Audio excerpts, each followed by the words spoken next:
जब इस्लाम शुरू हुआ था तो दुनिया की नजर में अजनबी था।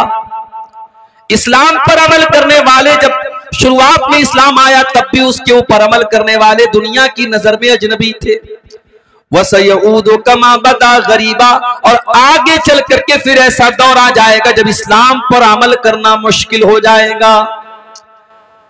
एक लड़की अपने जिस्म की नुमाइश करती है, अपने शरीर के हिस्सों को दिखाती है और सड़क पर निकलती है, रेलवे स्टेशन पर जाती है, ट्रेनों में सफर करती है, फ्लाइट में सफर करती है, किसी को कोई एतराज नहीं है, किसी को कोई समस्या नहीं है।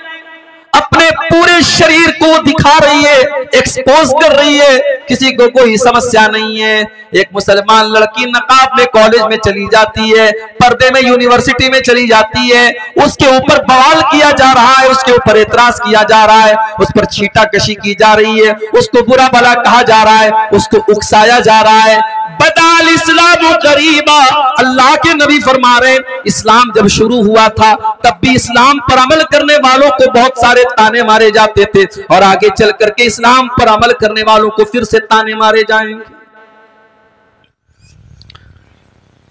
एक नौजवान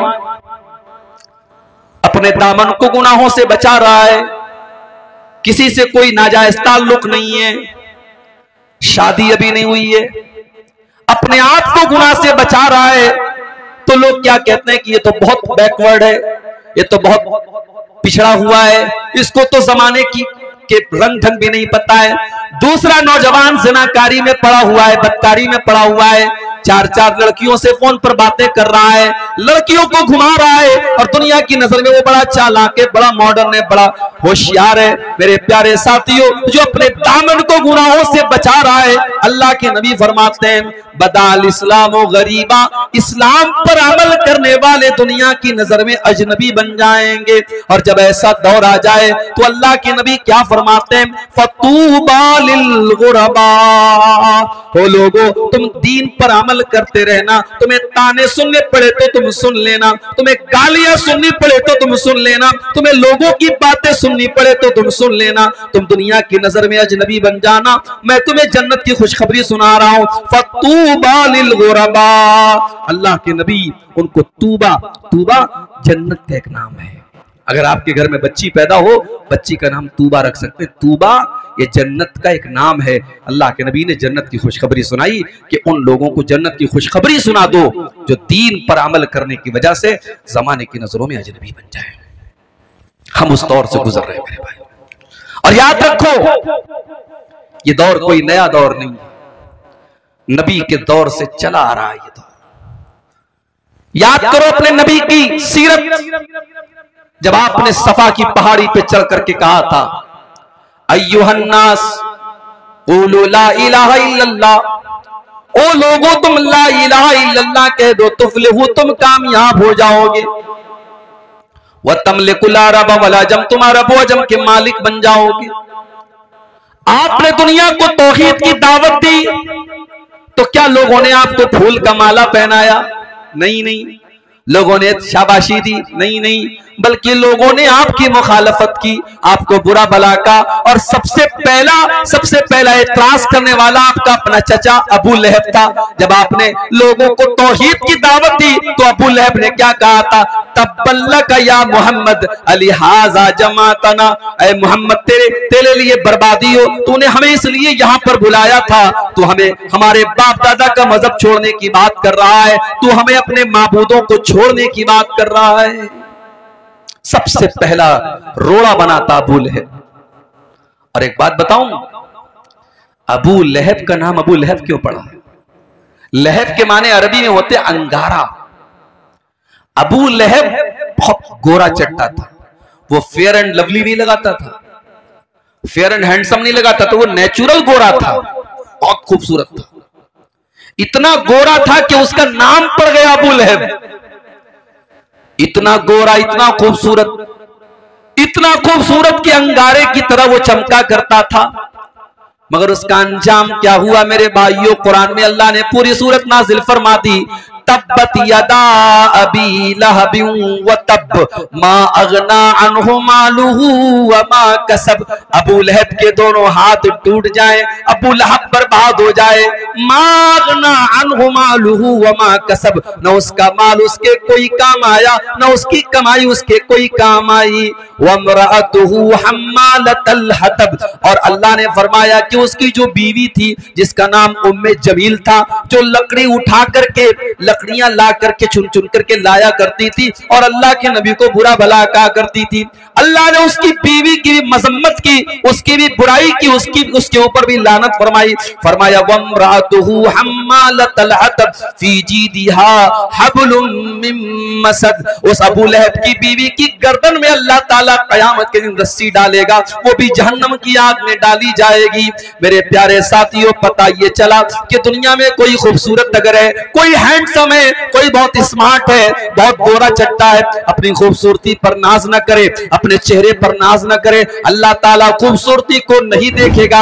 इन्नल्लाह ला यंजुरु इला सुवरिकुम व अजसामिकुम, अल्लाह ताला तुम्हारे चेहरों को नहीं देखता, अल्लाह ताला तुम्हारी शक्लों को नहीं देखता, अल्लाह ताला तुम्हारे शरीर को नहीं देखता, वलाकिन यंजुरु इला कुलूबिकुम व आमालिकुम, अल्लाह ताला तुम्हारे दिल को देखता है और अल्लाह ताला तुम्हारे अमल को देखता है। यहां तो बेचारा परेशान बैठा है, स्टेटस पे फोटो लगाया तो हर मिनट पे चेक करा है कितने लोगों ने स्टेटस देखा, फेसबुक पे फोटो डाला तो हर मिनट में चेक कर रहा है कितने लोगों ने मेरे फोटो को लाइक किया। अरे नालायक, लोगों के लाइक की इतनी फिक्र करता है, काश तूने अल्लाह के लाइक की फिक्र की होती। फोटो तो तुमने फिल्टर करके आए तो माशाल्लाह ऐसे ऐसे ऐप आ रहे कि भाई अमेरिका के गोरे को अफ्रीका का काला बना दो, अफ्रीका के काले को अमेरिका का गोरा बना दो, ऐसे ऐसे ऐप आ रहे, जवान को बूढ़ा बना दो। एक साहब ने मेरा फोटो भेजा एडिट करके, दाढ़ी वाड़ी गायब और बाल बिल्कुल बॉलीवुड के हीरो की तरह उड़ रहा है और पैंट और कोट पहन करके मुझको भेज करके कहने लगे ये पहचान रहे कौन है? मैंने कहा मैं तो नहीं पहचान रहा, कौन है? आपका फोटो है, एडिट करके मैंने बनाया है। तो ये दौर है मेरे भाई, एडिट करके किसी की फोटो आप बदल सकते हैं, मर्द को औरत बना सकते हैं, जवान को बूढ़ा बना सकते हैं, बूढ़े को जवान बना सकते हैं, वो दौर है ये। अब हमारा नौजवान बेचारा जब फोटो लेता है ना, मैं कहीं प्रोग्राम में जाता हूं, बाज नौजवान आते, बोले सब एक सेल्फी ले लेता हूं, तो मैं देखता हूं तो वो मोबाइल पर डायरेक्ट कैमरे से सेल्फी नहीं लेता, उसमें ऐप आता है स्नैपचैट और फलाना और डिकाना, तो उससे और खूबसूरत बनने लगता है अपने आप। अब ये फोटो वो फेसबुक पे डालता है और साहब बड़ी उसको फिक्र है कि मेरे फोटो को कितने लोगों ने लाइक किया। मेरे नौजवान साथियों, जितनी फिक्र आपको अपने इस फोटो के लोगों के लाइक करने की है, काश इतनी फिक्र इस बात की होती कल कयामत के दिन अल्लाह ताला हमको लाइक करेगा कि नहीं करेगा। अल्लाह की कसम, आपने अपने चेहरों को बहुत खूबसूरत बना भी लिया और बहुत मेकअप करके मेरी प्यारी माँ बहनों, आपने अपने आप को खूबसूरत बना भी लिया। ब्यूटी पार्लर में आजकल देखिए वीडियो भी आता होगा फेसबुक के ऊपर कि बूढ़ी औरत को ब्यूटी पार्लर वाले जवान बना देते हैं, काली औरत को गोरी बना देते हैं, बदसूरत को खूबसूरत बना देते हैं।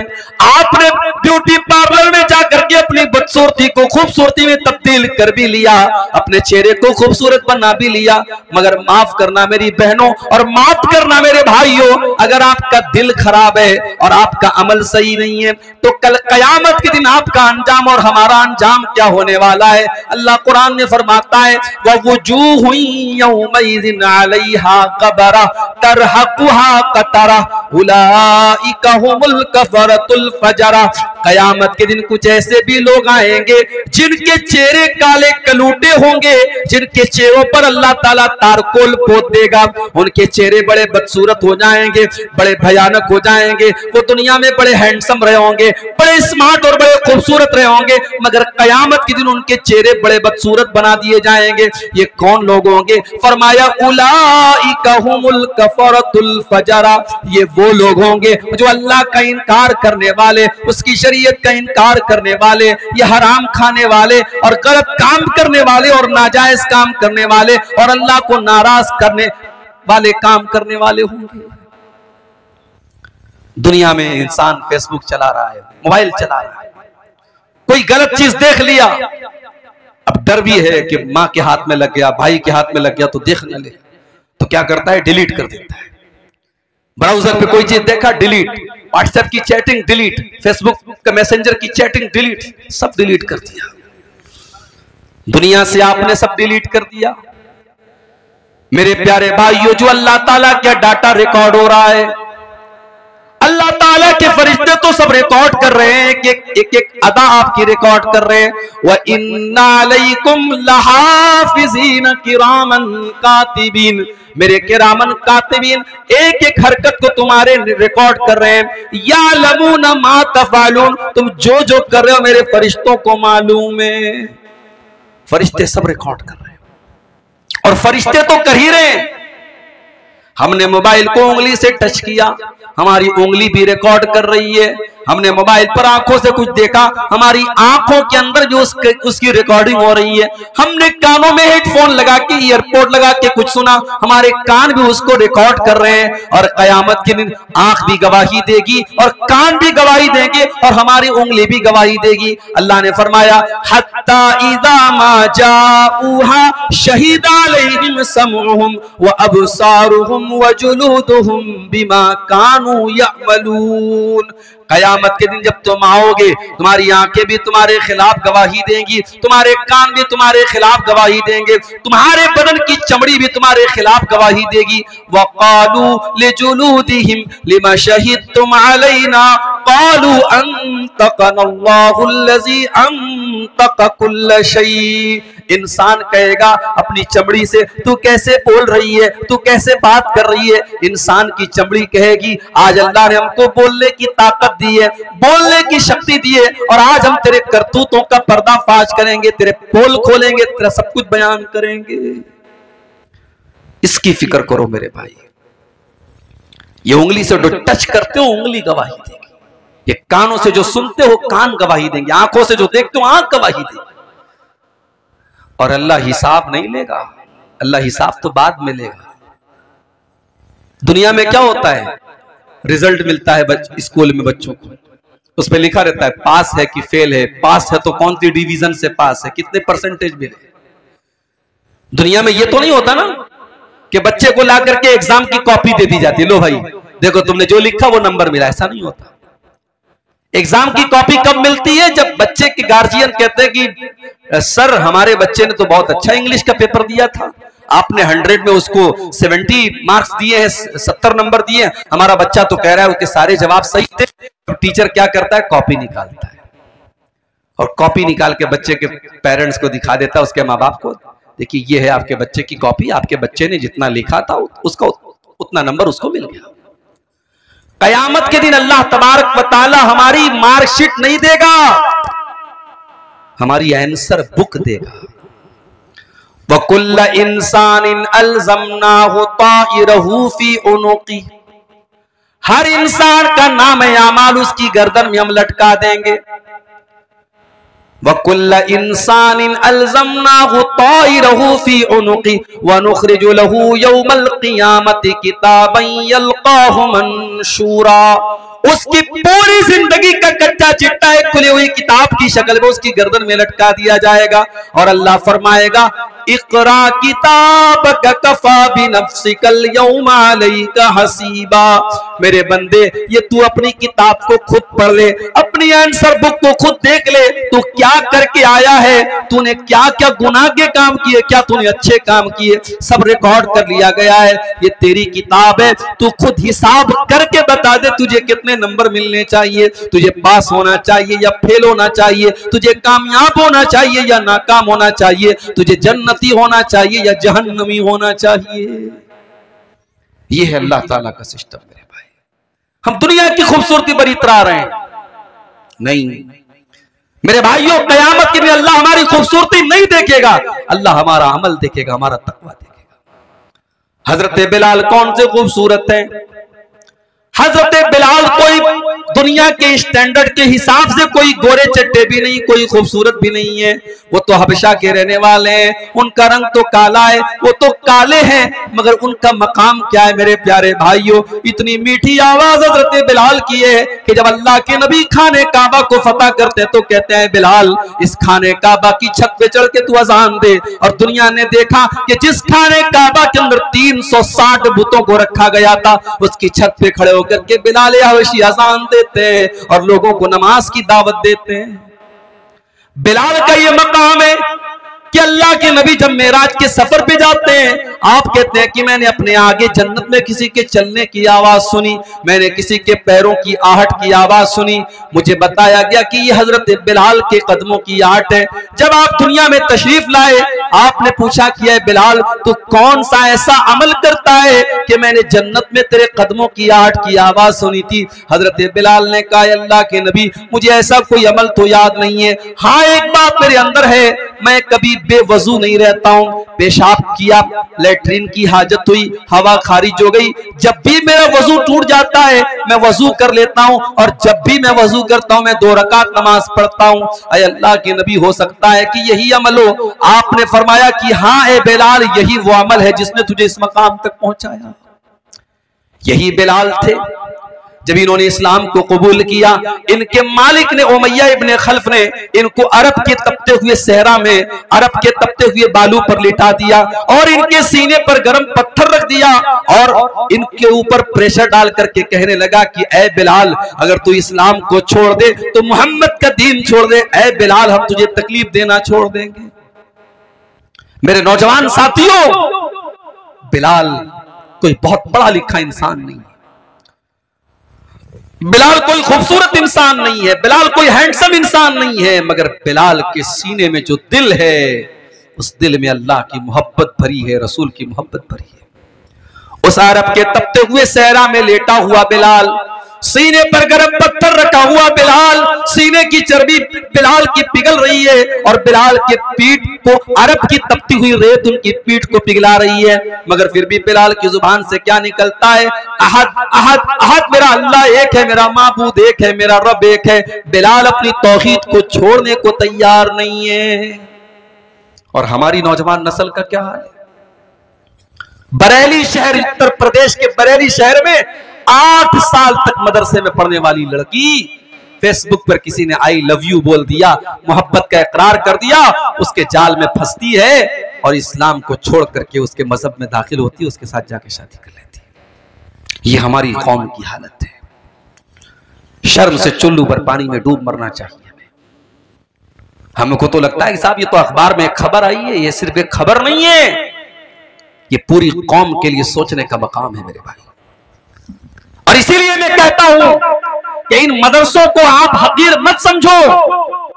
जब तक ये मदरसे बाकी हैं, आपके बच्चों और बच्चियों को अल्लाह और उसके रसूल के बारे में बताया जा रहा है। आपके कॉन्वेंट स्कूलों में नहीं बताया जा रहा है, आपके इंग्लिश स्कूलों में नहीं बताया जा रहा है उसको इस्लाम के बारे में, तौहीद के बारे में। अभी राजस्थान से खबर आई कि साहब बुर्का पहनने वाली और नकाब पहनने वाली लड़कियां स्कूल में क्या कर रही हैं? सूर्य नमस्कार कर रही हैं। और मीडिया भी ऐसी खबरों को मिर्च मसाला लगा के खूब बताता है, साहब देखिए मुसलमान लड़कियां सूर्य नमस्कार कर रही हैं। क्या इस्लाम के अकीदे के हिसाब से ये ठीक है? हम सूर्य को भगवान नहीं मानते, हम सूर्य को रब नहीं मानते। हमारा अकीदा क्या है? वश्शम्सु तजरी लिमुस्तक़र्रिन लहा ज़ालिका तक़दीरुल अज़ीज़िल अलीम। सूरज अल्लाह ताला के इशारे पर चलता है, अल्लाह के कानून के मुताबिक चलता है। वल क़मर क़द्दरनाहु मनाज़िल हत्ता आद कल उर्जूनिल क़दीम। और चांद भी अल्लाह ताला के सिस्टम से चलता है। पहली तारीख का चांद पतला होता है, फिर धीरे धीरे मोटा होता है, फिर 14वीं का चांद कंप्लीट हो जाता है, फिर धीरे धीरे छोटा होता है और फिर लकड़ी की तरह और खजूर के तने की तरह फिर पतला हो जाता है। ये चांद का सिस्टम, ये सूरज का सिस्टम ये बता रहा है कि चांद अपनी मर्जी से नहीं निकल रहा है, सूरज अपनी मर्जी से नहीं निकल रहा है। इनको निकालने वाला कोई है, इनको चलाने वाला कोई है। सूरज अपनी मर्जी का मालिक नहीं है, चांद अपनी मर्जी का मालिक नहीं है। मेरे प्यारे भाइयों, हमारा अकीदा तो यह है कि सूरज हमेशा पूरब से निकल रहा है और पश्चिम में डूब रहा है। ये अल्लाह का कानून है, ये अल्लाह का हुक्म है, इसलिए सूरज ऐसा कर रहा है। और जिस दिन कयामत कायम होने वाली होगी, अल्लाह सूरज को हुक्म देगा कि हमेशा तो तू पूरब से निकला करता था, लेकिन आज तुझे उल्टा करना है और कयामत के दिन सूरज पश्चिम से निकल जाएगा। मेरे प्यारे भाइयों, आज आपके स्कूलों में आपके बच्चों से सूरज के आगे सजदा करवाया जा रहा है और सूरज के आगे हाथ जुड़वाया जा रहा है। मेरे प्यारे साथियों, अपनी नौजवान नस्ल की अकीदे की हिफाजत करो, उनकी तौहीद की हिफाजत करो, उनको ईमान सिखाओ। अगर नहीं सिखाओगे तो अंजाम यही होगा कि 8 साल मदरसे में पढ़ने वाली बच्ची मुर्तद हो जाएगी। हमारी कौम का हाल आप देखो मेरे भाई, राजनीति का तो और बुरा हाल है, पॉलिटिक्स का तो और बुरा हाल है। जो पॉलिटिक्स में चला गया उसका कोई मजहब नहीं है मेरे भाई, वो कहीं भी सर झुका सकता है, किसी के अभी आगे पैर हाथ फैला सकता है वो। नहीं मेरे भाइयों, ऐसा नहीं होना चाहिए। और याद रखो, इस्लाम से जो लोग नफरत करते हैं उनको आपकी तरक्की से उनको कोई नुकसान नहीं है। आप पैसा कमाइए, आप घर बनाइए, आप अच्छा कपड़ा पहनिए, उनको इससे प्रॉब्लम नहीं है। उनको प्रॉब्लम आपके इस्लाम से है, उनको प्रॉब्लम आपके दीन से, आपके ईमान से है। इसलिए अल्लाह कुरान में कहता है, वला यज़ालूना युकातिलूनकुम हत्ता यरुद्दूकुम अन दीनिकुम। ऐ नबी, इस्लाम के दुश्मन इसीलिए आपसे लड़ाई करते और जंग करते हैं ताकि मुसलमानों को दीन से हटा दें, मुर्तद कर दें, मुसलमानों को अल्लाह की तौहीद से दूर कर दें। हमारी कौम का हाल क्या है? अररिया का ये इलाका बड़ा पिछड़ा हुआ इलाका है। किसी बाप को अल्लाह ताला ने तौफीक दी, उसने बेटे को पढ़ाया, बेटा आईएएस ऑफिसर बन गया। कटिहार के अंदर, पूर्णिया के अंदर, अररिया के अंदर आईएएस ऑफिसर बन गया। बहुत अच्छी बात है, हमारी कौम का बच्चा आईएएस ऑफिसर बन गया। अब आईएएस ऑफिसर की कुर्सी पर जब वो बैठा, वो लड़का हमारी कौम का, तो वो कारून बन गया, वो फिरौन बन गया, अल्लाह को भूल गया। उसे इस्लाम बड़ा मामूली मजहब लगने लगा। उसे लगने लगा कि साहब ये मौलवी लोग तो बड़ी दकियानूसी बातें करते हैं, इस सब मजहब की बातों को छोड़ दो, तरक्की करो, आगे बढ़ो, ये रोजा नमाज छोड़ो, ये सब टॉपिक। अगर इसका नाम तरक्की है मेरे भाई, तो हमें ऐसी तरक्की नहीं चाहिए। हमें ऐसी तरक्की नहीं चाहिए जो मजहब और दीन और तौहीद को हम खो करके हासिल करें मेरे भाइयों। इमाम मालिक का एक जुमला नोट कर लो। इमाम मालिक ने कहा था कि इस उम्मत में बाद में आने वाले लोग कामयाब नहीं हो सकते हैं जब तक वो उस फॉर्मूले को ना अपना ले जो पहले के लोगों ने अपनाया था। सहाबे किराम को देखो, बकरी चराने वाले, खेती करने वाले, सहराओं में घूमने वाले, अल्लाह ताला ने उनको क्या मकाम दे दिया। उस दौर की बड़ी बड़ी सुपर पावर ने उनके आगे सर झुका दिया। ईरान की सुपर पावर जिसको किसरा कहा जाता था, और रोम की सुपर पावर जिसको कैसर कहा जाता था, कैसर और किसरा ने भी उनको सैल्यूट किया और उनके आगे झुकना पड़ा। और बैतुल मुकद्दस जो एक जमाने तक यहूदियों के कब्जे में, ईसाइयों के कब्जे में था, उस बैतुल मुकद्दस को भी मुसलमानों ने अपने कंट्रोल में लिया और वहां पर नमाज शुरू हो गई। मेरे प्यारे साथियों, ये सारे के सारे हालात सहाबे किराम के दौर में हुए। सहाबे किराम ने तरक्की के नाम पर अपने दीन को नहीं छोड़ा, अपने ईमान को नहीं छोड़ा, अपने इस्लाम को नहीं छोड़ा। उन्होंने वक्त की फिरौनों की आंखों में आंखें मिला करके उनको घुटनों के बल गिरने पर मजबूर कर दिया, मगर अपने दीन और अपने ईमान से कभी कॉम्प्रोमाइज नहीं किया। खुद न थे जो राह पर, औरों के रहबर बन गए। क्या नजर थी जिसने मुर्दों को मसीहा कर दिया। कल तक जो मुर्दा थे, अल्लाह के प्यारे नबी ने उनको मसीहा बना दिया। मेरे प्यारे साथियों, आज हमें भी तरक्की करना है, हमें भी जमाने की आंखों से आंखें मिलाना है, मगर इस्लाम को छोड़ना नहीं है, ईमान को छोड़ना नहीं है, तौहीद को छोड़ना नहीं है। मेरे भाइयों, मैं चाहता हूं कि आपके बच्चे आईएएस ऑफिसर बने, मैं चाहता हूं आपके बच्चे वकील बने, मैं चाहता हूं आपके बच्चे जज बने, मगर याद रखो, मैं ये भी चाहता हूं आपका बेटा जब वकील बने तो उसके दिल में ईमान की मोहब्बत भी हो। जब वो अदालत में केस लड़ने जाए तो कोई झूठा केस न लड़े, वो सच्चाई के लिए लड़े। मैं चाहता हूं आपकी कौम का बेटा, हमारी कौम का बेटा जज की कुर्सी पर बैठे तो वो किसी ओहदे की लालच में गलत फैसला न कर दे, वो रिटायरमेंट के दिन आखिरी दिन ऐसा फैसला करके पूरी कौम को मुसीबत में डाल करके अपने रिटायरमेंट का प्लान न बनाने लगे, बल्कि वो जज की कुर्सी पर बैठ करके इंसाफ का, जस्टिस का, न्याय का काम करे। मैं ये चाहता हूं मेरी कौम के बच्चे डॉक्टर बने, लेकिन डॉक्टर बनने का मकसद सिर्फ गरीबों का खून चूसना ना हो, उनकी जेब से पैसे निकालना ना हो, बल्कि उस डॉक्टर का काम कौम की खिदमत करना हो। वो कोई गरीब मरीज आए तो उसका इलाज फ्री में भी कर दे, वो अगर किसी को परेशान हाल देखे तो उसकी मदद के तौर पर उसका फ्री में इलाज कर दे, उसके दिल में गरीबों का दर्द हो। ऐसा ना हो कि मरने वाला तो मर गया और उसकी बॉडी को आईसीयू में रखे हुए और उसके घर वालों से पैसा वसूला जा रहा है, एक एक घंटे का पैसा लिया जा रहा है। मरने वाला बेचारा मर चुका है और फिर भी उसके घर वालों से पैसा लिया जा रहा है। मेरे भाइयों, ऐसे चोर और लुटेरे डॉक्टर हमें नहीं चाहिए। हम ये चाहते हैं मेरे भाई हमारी कौम तरक्की करे, हमारा पिछड़ापन दूर हो, मगर सबके बाद हम अल्लाह, अकबर इलाहाबादी का एक शेर है ना, तुम शौक से कॉलेज में पढ़ो, चरक पे झूलो, जायज है गुब्बारों में उड़ो, चरक पे झूलो, बस एक सुखन बंदे आजिज कर रहे याद, अल्लाह को और अपनी हकीकत को न भूलो। हम यही चाहते हैं, हम अल्लाह को भूलने वाले न बन जाएं मेरे भाई, इसलिए कि जो अल्लाह को भूल जाएगा वो न दुनिया में चैन पाएगा ना आखिरत में चैन पाएगा। वमन आरज़ा अन ज़िक्री फ़इन्न लहू मईशतन ज़न्का, अल्लाह फरमाता है जो मुझे भूल जाएगा, जो मेरे जिक्र से मुंह मोड़ेगा, जो मेरी शरीयत से मुंह मोड़ेगा, हम उसकी जिंदगी को बेचैनी वाली जिंदगी बना देंगे। व नहशुरुहु यौमल क़ियामति आमा, और क़यामत के दिन हम उसे अंधा बना करके उठाएंगे। क़ाल रब्बि लिमा हशरतनी आमा, और क़यामत के जब अंधा बना करके उठाएंगे तो कहेगा अल्लाह मुझे अंधा क्यों बना दिया। अल्लाह फरमाएगा कज़ालिका अततका आयातुना फनसीतहा व कज़ालिकल यौम तुनसा। ऐ मेरे बंदे, जब कुरान पढ़ा जाता था, जब मेरे नबी की हदीसें पढ़ी जाती थी, तू भी तो अंधा और बहरा बन जाता था। क्या तू कुरान को सुनता था न हदीसों को सुनता था? मेरी बातों को तू सुन करके अनसुना कर दिया करता था। आज हम तुझे भूल जाएंगे। मेरे प्यारे साथियों, फितनों का ये दौर है, और फितनों की जब बात आई है तो एक बहुत बड़ा फितना इस दौर का जो हमें महसूस हो रहा है, वो फितना है माल का फितना। पैसा कमाने के पीछे हमारा नौजवान अंधा बना हुआ है। मेरे पास अभी व्हाट्सएप पर मैसेज आया, मौली साहब एक कंपनी आई है, 10,000 रुपया लगा दो, हर महीने 2,000 रुपये मिलेंगे, 5 महीने में रकम खाली हो जाएगी, उसके बाद जो पैसा मिलेगा सब बेनिफिट होगा। मैंने कहा वो कंपनी कारोबार क्या करती है? कहा मौली साहब ये तो नहीं पता। कहते क्रिप्टो कोई कंपनी है, क्रिप्टो की कंपनी है, वो पैसा ले रही है। मैंने कहा कारोबार क्या करती है? नहीं मालूम। पूरे गांव के लोग पड़े हुए हैं, मौलवी साहब, मस्जिद के इमाम साहब भी वो काम कर रहे हैं। माफ करना मेरे भाई, कोई काम अगर इमाम साहब शुरू कर दे तो वो जायज नहीं हो जाएगा।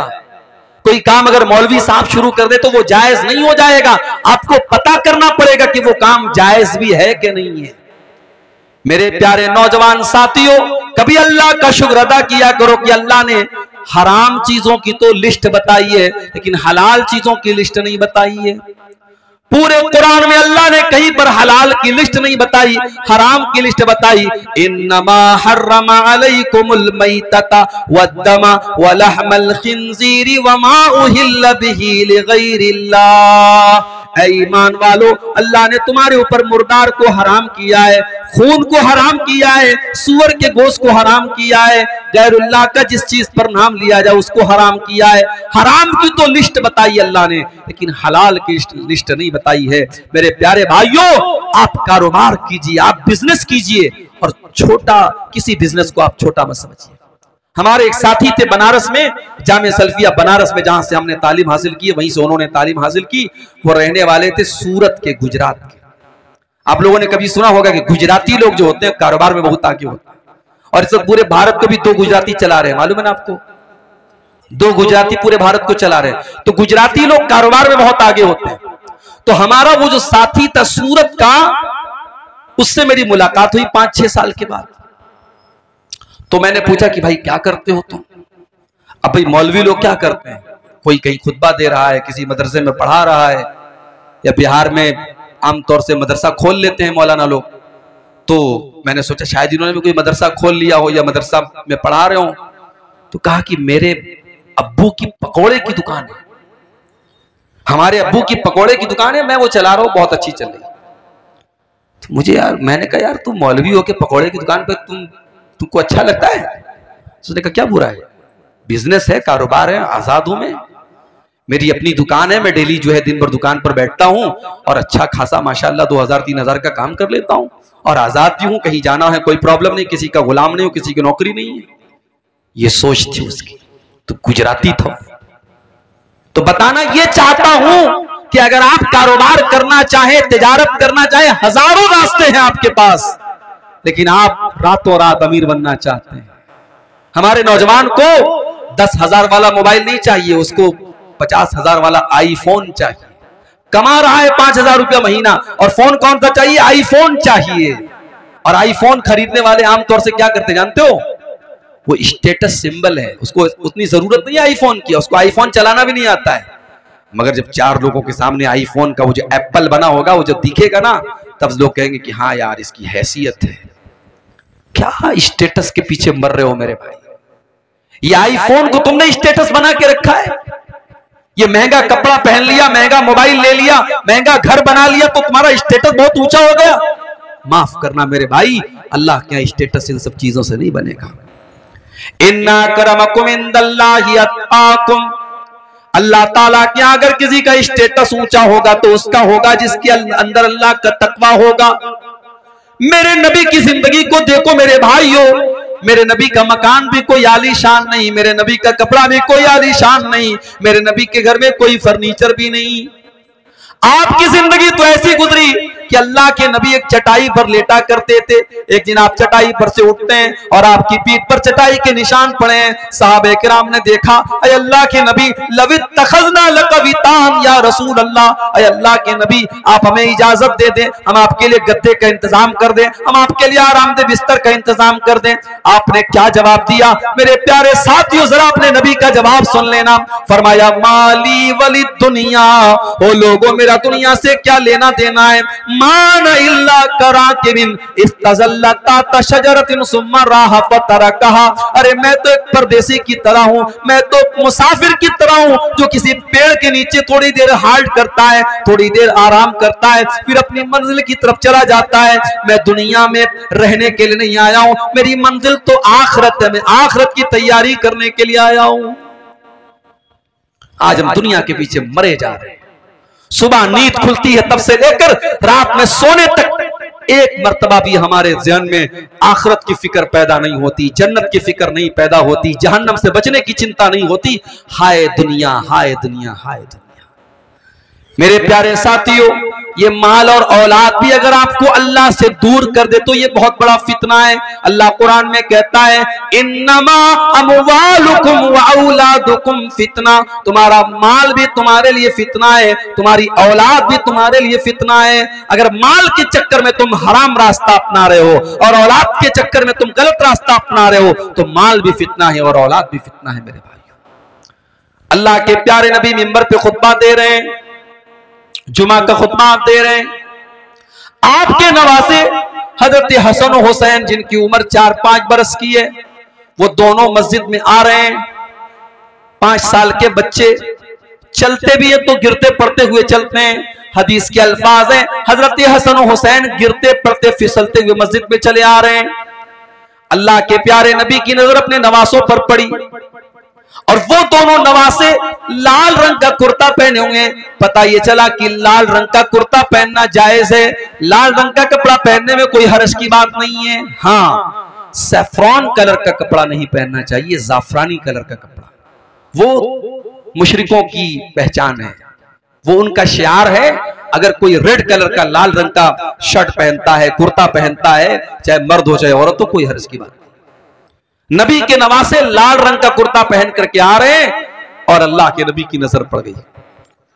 हदीस के अल्फाज हैं आपने अपने खुतबे को रोका और आपने अपने दोनों नवासों को गोद में लिया उनको लाडो प्यार किया, और उनको प्यार करने के बाद आपने फरमाया कि ओ लोगो, अल्लाह ताला ने कितनी सच्ची बात कही है कुरान में, इन्नमा अमवालुकुम व औलादुकुम फितना, तुम्हारा माल तुम्हारे लिए फितना है, तुम्हारी औलाद तुम्हारे लिए फितना है।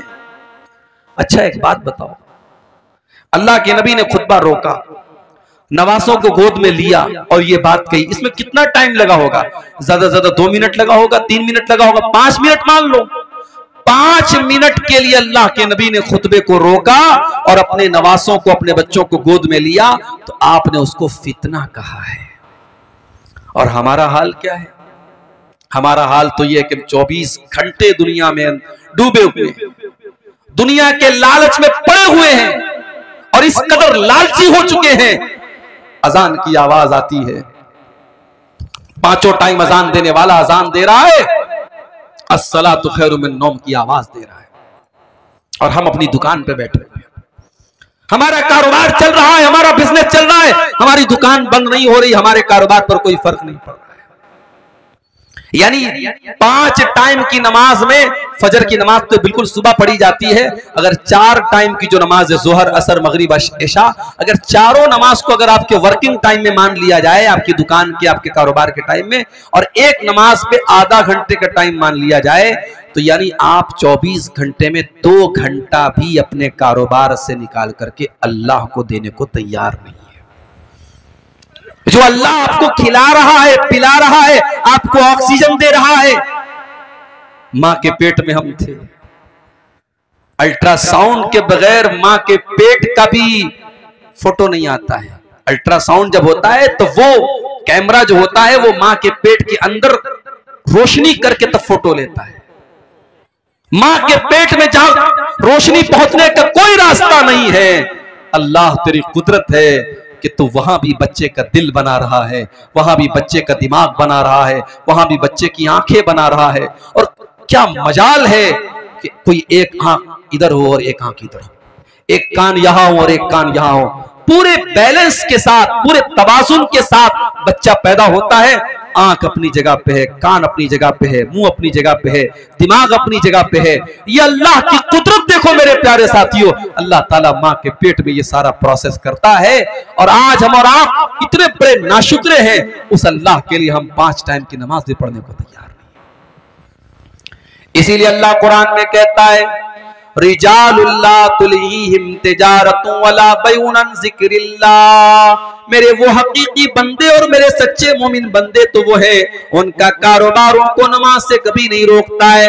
वो नमाज भी पढ़ते और कारोबार भी करते हैं। और मैंने देखा है मुंबई के अंदर ऐसे ऐसे सेठों को देखा है मेरे भाइयों, आप यकीन करें, आपके अररिया में क्या कोई पैसा कमाने वाले होंगे, आपके पूर्णिया में क्या कोई पैसा ऐसा कमाने वाले होंगे, आपके किशनगंज में क्या पैसा कमाने वाले होंगे। मैंने मुंबई में ऐसे सेठों को भी देखा है जो बहुत बड़े करोड़पति अरबपति हैं, बहुत बड़ा उनका कारोबार है, मगर रमजान के आखिरी अशरे में वो एतिकाफ भी करते हैं। वो 10 दिन एतिकाफ में भी बैठते हैं, और जब वो एतिकाफ में बैठते हैं तो अपने कारोबार का जो मोबाइल है वो अपने भाई को, अपने घर को, अपने बेटे को दे करके आते हैं कि नहीं नहीं, अब ये 10 दिन मुझे अपने बिजनेस से कोई मतलब नहीं, अपने कारोबार से कोई मतलब नहीं, मैं 10 दिन अल्लाह की इबादत के लिए लगा रहा हूं। रिजालुल्लाह तुलहीहिम तिजारतुन वला बैउन अन ज़िक्रिल्लाह, मेरे सच्चे मोमिन बंदे तो वो हैं, उनका कारोबार उनको कभी अल्लाह के जिक्र से गाफिल नहीं करता, कभी नमाज से गाफिल नहीं करता। यखाफून यौमन ततक़ल्लबु फ़ीहिल क़ुलूब वल अबसार, इसलिए कि वो कयामत के दिन से डरते हैं जिस दिन लोगों की दहशत का बड़ा बुरा आलम होगा। दहशत क्या होती है आपने देखा है। नेपाल में ज़लज़ला आया, बनारस में हल्का सा झटका महसूस हुआ।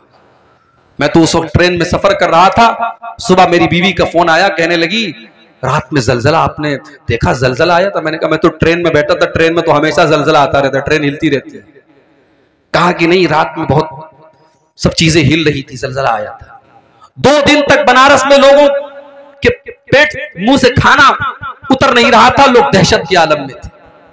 जलजला कहां आया था? नेपाल में आया था। उसका झटका दिल्ली और उत्तर भारत में कहीं कहीं महसूस हुआ था, और ये छोटा सा जलजला था जो नेपाल में आया था।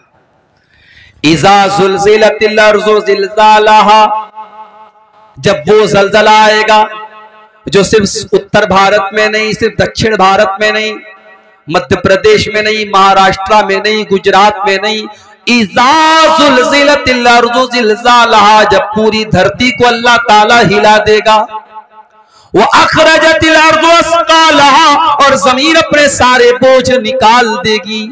अच्छा, ये बोझ निकाल देगी, इसका क्या मतलब है? इसका मतलब यह है कि जमीन के अंदर जो हीरे जवाहरात, सोने चांदी और कीमती मेटल्स है, सब बाहर निकल जाएगा। जमीन अपने सारे खजाने निकाल देगी। और एक मतलब यह भी है कि जमीन के अंदर जितने मुर्दे हैं, कयामत दिन सब जिंदा हो जाएंगे। वक़ालल इंसानु मा लहा, और इंसान कहेगा इस जमीन को क्या हो गया है। यौमइज़िन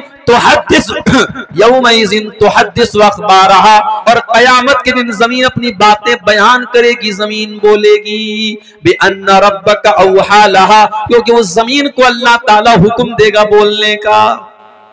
इससे एक बात ये पता चली कि हम जिस धरती पर और जिस जगह पर कोई काम करते हैं, वो जगह भी गवाही देगी। मिसाल के तौर पर इस गांव में आज ये जलसा हो रहा है। अब जलसे वालों का कहना है कि हमें उम्मीद नहीं थी कि इतनी सारी पब्लिक आ जाएगी, क्योंकि ये इलाका बहुत पिछड़ा हुआ है, आने जाने का जो रास्ता है बहुत मुश्किल है, बहुत टफ है, फिर भी लोग आए। और इस वक्त जो है रात के तकरीबन 1:15 बज रहे हैं, लोग जमे हुए हैं, माए बहनें हमारी बैठी हैं। ये इलाका, ये पिंडाल, ये पूरी धरती बोलेगी कयामत के दिन कि हाँ, यहाँ रात को 1:15 बजे तक, 1:30 बजे तक, 2 बजे तक तेरे दिन की बातें हुई थी, कुरान हदीस की बातें हुई थी। और इसी इलाके में अगर किसी घर में, किसी कमरे में बैठ करके कोई जुआ खेल रहा है, कोई शराब पी रहा है, कोई ज़िना कर रहा है, कोई हराम काम कर रहा है, वो धरती भी बोलेगी मेरे भाइयों, यौमइज़िन तुहद्दिसु अख़बारहा, जमीन गवाही देगी कि हाँ, वहां पे क्या हुआ था। इसलिए जब गुनाह करना तो ये सोच के करना कि ये कमरा गवाही देगा, ये धरती गवाही देगी। कहां से बचेंगे हम अल्लाह के यहां। आगे रमजान का महीना आ रहा है मेरे भाई। अल्लामा इब्न जौज़ी का एक जुमला आज मैंने पढ़ा, बड़ा प्यारा जुमला था। अल्लामा इब्न जौज़ी लिखते हैं कि अगर कब्र में मरे हुए लोगों से कहा जाए कि तमन्ना करो, आरजू करो, तो मरा हुआ आदमी जो मर चुका है, कब्र में जा चुका है, अगर उससे कहा जाए कि तुम्हारी कोई अंतिम इच्छा है, कोई आखिरी ख्वाहिश है, तो पता है वो क्या कहेगा? कहेगा कि अल्लाह एक दिन तू रमजान का और दे दे, एक दिन तू रमजान का और दे दे। रमजान इतना कीमती महीना है मेरे भाई। पिछले रमजान में कितने लोग हमारे गांव में रहे होंगे, इस साल वो नहीं है, इंतकाल हो गया उनका। कितने बूढ़े लोग, कितने नौजवान लोग, कितनी औरतें पिछले रमजान में थी, इस साल नहीं है। और इस साल अल्लाह ताला हमको ये तौफीक दे रहा है, सन 2024 का और हिजरी कैलेंडर के हिसाब से 1445 हिजरी का रमजान हमें मिलने वाला है, अगर हम जिंदा रहे, अगर हमारी हयात बाकी रही। अल्लाह ने हमें एक चांस दिया है मेरे भाई कि अपने आप को हम सुधार ले, तौबा कर लें। और जब हम तौबा करेंगे, हमने जितने गुनाह किए अल्लाह सब माफ कर देगा। अच्छा, दुनिया में इंसाफ का पैमाना अलग है। दुनिया का इंसाफ क्या कहता है कि अगर किसी ने अच्छा काम किया उसको बदला दिया जाए, किसी ने बुरा काम किया उसको सजा दी जाए। दुनिया का इंसाफ तो यही है। अल्लाह का इंसाफ बड़ा निराला है। अल्लाह का इंसाफ ये है, अगर आपने कोई नेकी का इरादा किया, आपने इशा की नमाज पढ़ी और रात में बिस्तर पे सोने के पहले आपने मोबाइल के ऊपर अलार्म लगाया कि मैं रात को 3 बजे उठ करके तहज्जुद की नमाज पढ़ूंगा, पक्का इरादा आपने किया, लेकिन थके हारे थे, नींद आ गई, सोए रह गए और 3 बजे रात में फजर आप तहज्जुद की नमाज के लिए नहीं उठ पाए। अल्लाह के नबी फरमाते, जब बंदा नेकी का पक्का इरादा करता है और किसी वजह से वो नेकी नहीं कर पाता है, अल्लाह कहता है उक्तुबू लहू हसनतन, मेरे बंदे के नाम अमाल में एक नेकी लिख दो। उसने किया नहीं था, इरादा किया था, पक्का इरादा किया था। और अगर बंदा वो नेकी का काम कर लेता है, अल्लाह फरिश्तों से कहता है उक्तुबू लहू अशरा हसनात, उसके नाम आमाल में 10 नेकी लिख दो। नेकी का इरादा किया तो 1 नेकी का सवाब, और नेकी कर लिया तो 10 नेकी का सवाब। उसके बाद एक और बंदा आता है और वो गुनाह करता है, अल्लाह फरमाता है इसके नाम आमाल में 1 गुनाह लिखो। उसने गुनाह का इरादा किया था, अल्लाह कहता है एक गुनाह लिखो। उसने गुनाह कर लिया था, अल्लाह कहता है एक गुनाह लिखो। और एक दूसरा इंसान आता है जो गुनाह का इरादा करता है, अल्लाह फरिश्तों से कहता है होल्ड करो, इंतजार करो, वेट करो, देखते रहो वो गुनाह करता है कि नहीं करता है। अगर बंदे ने गुनाह का इरादा किया और फिर इरादा करने के बाद उसने गुनाह नहीं किया, उसने अपने दामन को गुनाह से बचा लिया, अल्लाह के नबी फरमाते हैं कि अल्लाह ताला फरिश्तों से कहता है उक्तबू लहू हसनतन, मेरे बंदे के नाम अमाल में एक नेकी लिख दो। फरिश्ते कहते हैं अल्लाह उसने तो कोई नेकी का काम न किया, उसने तो कोई अच्छा काम न किया। अरे अल्लाह उसने तो बुराई का इरादा किया था, उसने तो शराब पीने का इरादा किया था, उसने तो ज़िना करने का इरादा किया था। अरे अल्लाह उसने गलत काम करने का इरादा किया था और बाद में उसने गलत काम नहीं किया और तू कह रहा है कि हम एक नेकी लिख दे। अल्लाह फरमाता है इन्नमा तरकहा मिन जर्राया, मेरे बंदे ने मेरे डर से गुनाह को छोड़ा है, मेरे खौफ से गुनाह को छोड़ा है, मेरे बंदे के नाम अमाल में एक नेकी लिख दो। ये है अल्लाह का इंसाफ। इतना करीम है हमारा रब, इतना रहीम है, इतना मेहरबान है, और हम इतने बड़े नालायक है, नाशुक्र हैं कि उस अल्लाह से हम तौबा भी नहीं करते। मेरे भाइयों, अल्लाह को क्या पड़ी है कि अल्लाह अपना अजाब हम पर नाजिल करेगा। ये जितने परेशानियां हम पर आ रही हैं, ये हमारे अपने करतूतों का नतीजा है। अल्लाह हम पर अजाब भेजना नहीं चाहता है। अल्लाह तो खुद कुरान में कहता है मा यफ़अलुल्लाहु बिअज़ाबिकुम इन शकरतुम व आमनतुम व कानल्लाहु शाकिरन अलीमा। अल्लाह तुम पर अपना अजाब भेज करके क्या करेगा? ऐ मेरे बंदो, अगर तुम अल्लाह का शुक्रिया अदा करने वाले बन जाओ, तुम अल्लाह के ऊपर ईमान लाने वाले बन जाओ, तो अल्लाह ताला तुम पर अपना अजाब नाजिल करके क्या करेगा। इसलिए मेरे भाइयों, फितनों के इस दौर में अगर हमसे कुछ गुनाह के काम हुए हैं, हम अल्लाह से तौबा कर लें और अपने आप को जहन्नम की आग से बचाएं। और जहन्नम की आग से बचाने के लिए बहुत सारे नेकी के काम आप कर सकते हैं। अल्लाह के नबी ने फरमाया इत्तकुन्नार वलौ बिशिक्कि तमरा, खजूर का टुकड़ा भी अल्लाह के रास्ते में दे करके अपने आप को जहन्नम की आग से बचा सकते हो तो बचा लो।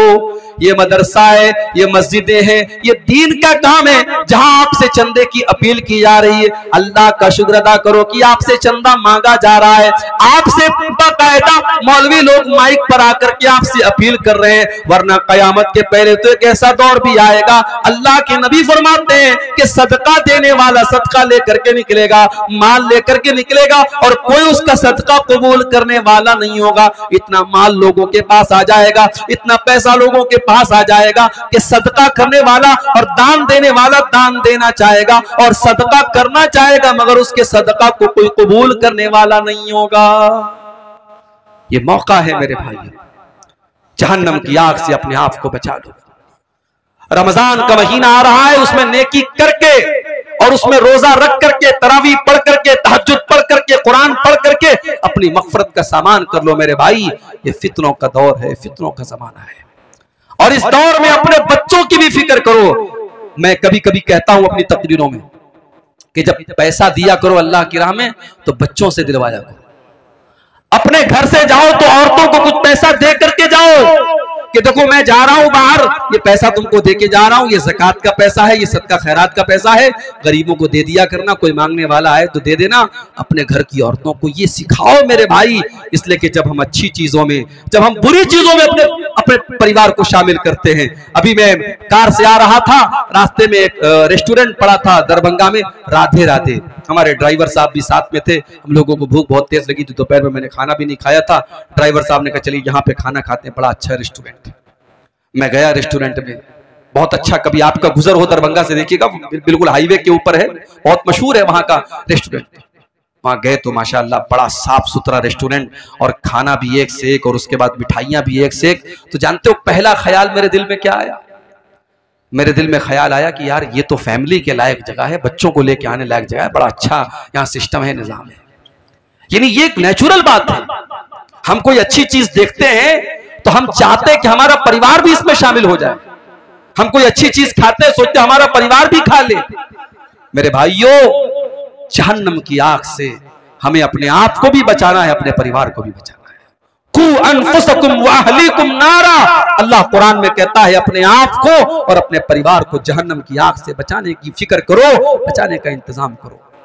अब जरा दिल पे हाथ रख के बताओ कि आपने अपने आप को और अपने परिवार को जहन्नम की आग से बचाने के लिए क्या काम किया है। आप एक महीना छोड़ दो, एक साल छोड़ दो, आप एक हफ्ता और एक दिन का हिसाब हमको बता दो कि आपने पिछले एक दिन में कितने ऐसे काम किए हैं जो आपको जहन्नम की आग से बचाने वाले हैं। इसीलिए मेरे भाइयों, अल्लाह के नबी फरमाते हैं ला तहकिरन्न मिनल मारूफ शैया, किसी नेकी को हकीर मत समझो। छोटी छोटी नेकी के काम, छोटे छोटे जिक्र के कलमात हैं। आपने जुबान से पढ़ा सुभानअल्लाहि व बिहम्दिही सुभानअल्लाहिल अज़ीम, आपको पढ़ने में 5 सेकंड लगा। सुभानअल्लाहि व बिहम्दिही सुभानअल्लाहिल अज़ीम आपको पढ़ने में 2 सेकंड लगा, 3 सेकंड लगा। मगर इस कलमे का सवाब क्या है? बुखारी शरीफ की आखिरी हदीस है, अल्लाह के नबी फरमाते हैं कलिमतानी खफीफतानी अलल लिसानी सकीलतानी फिल मीज़ानी सुब्हानल्लाहि व बिहम्दिही सुब्हानल्लाहिल अज़ीम। अल्लाह के रसूल सल्लल्लाहु अलैहि वसल्लम फरमाते हैं कि 2 कलमे ऐसे हैं जो अल्लाह को बहुत प्यारे हैं और जुबान पर बड़े हल्के हैं और कयामत के दिन अल्लाह के तराजू पर बड़े भारी होंगे। और ये 2 कलमे कौन है? यही सुभानअल्लाह व बिहम्दिही सुभानअल्लाहिल अज़ीम। इसी तरीके से आप सुभान अल्लाह, अल्हम्दुलिल्लाह, ला इलाहा इल्लल्लाह, अल्लाहु अकबर, ये कलमात जो हैं इनका सवाब बहुत ज्यादा, इसको आप पढ़ें। अल्लाह ने आपको दौलत दी है, सदका खैरात करें, गरीबों की मदद करें। और जब मदद करें तो इस चक्कर में ना रहे कि माइक पर मेरा नाम बोला जाए। हमारे ये भी बड़ा मसला है, माइक पर जब तक नाम ना बोला जाए तब तक हमें लगता है मौलवी साहब जब तक नाम ले के हमारे दुआ ना करे हमारा दान कबूल नहीं हुआ। जरूरी नहीं है, कुछ नेकी ऐसी भी करो आपको पता हो, अल्लाह को पता हो। अल्लाह के नेक बंदे नेकी करते हैं, दरिया में डाल देते हैं। वयुतीमून अत्तआम अला हुब्बिही मिस्कीनन व यतीमन व असीरा, मेरे नेक बंदे गरीबों को खाना खिलाते, यतीमों को खाना खिलाते, कैदियों को खाना खिलाते। और जब खाना खिलाते तो क्या कहते हैं? इन्नमा नुतइमुकुम लिवजहिल्लाह, हम तुम्हें अल्लाह को राजी करने के लिए खाना खिला रहे। ला नुरीदु मिनकुम जज़ाअन वला शुकूरा, हमें तुमसे कोई बदला नहीं चाहिए, हमें तुमसे कोई शुक्रिया नहीं चाहिए, हम तो अल्लाह से अपना बदला चाहते हैं। इन्ना नखाफु मिर रब्बिना यौमन अबूसन कमतरीरा, हमें तो कयामत के दिन का डर है। मेरे भाइयों, मेरी तकरीर लास्ट में होने वाली थी और अभी शायद बंगला जुबान के कोई मुकर्रिर बाकी हैं जो आपके सामने चंदे के लिए तकरीर करेंगे।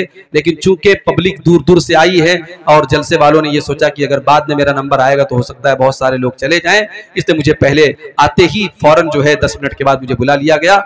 मैं एक आपसे गुजारिश करता हूं कि आप इस मदरसे के लिए जो वाकई में, यानी इसमें तो कोई शक नहीं करेगा कि ये इलाका काफी पिछड़ा हुआ है और इस इलाके में मदरसे की जरूरत थी। और अल्लाह जज़ाए खैर दे हमारे भाई शेख नौशाद साहब को और उनके तमाम जो रुफ़क़ा हैं जिनकी मेहनतों से ये जामिया इस्लामिया अम्मारिया चल रहा है।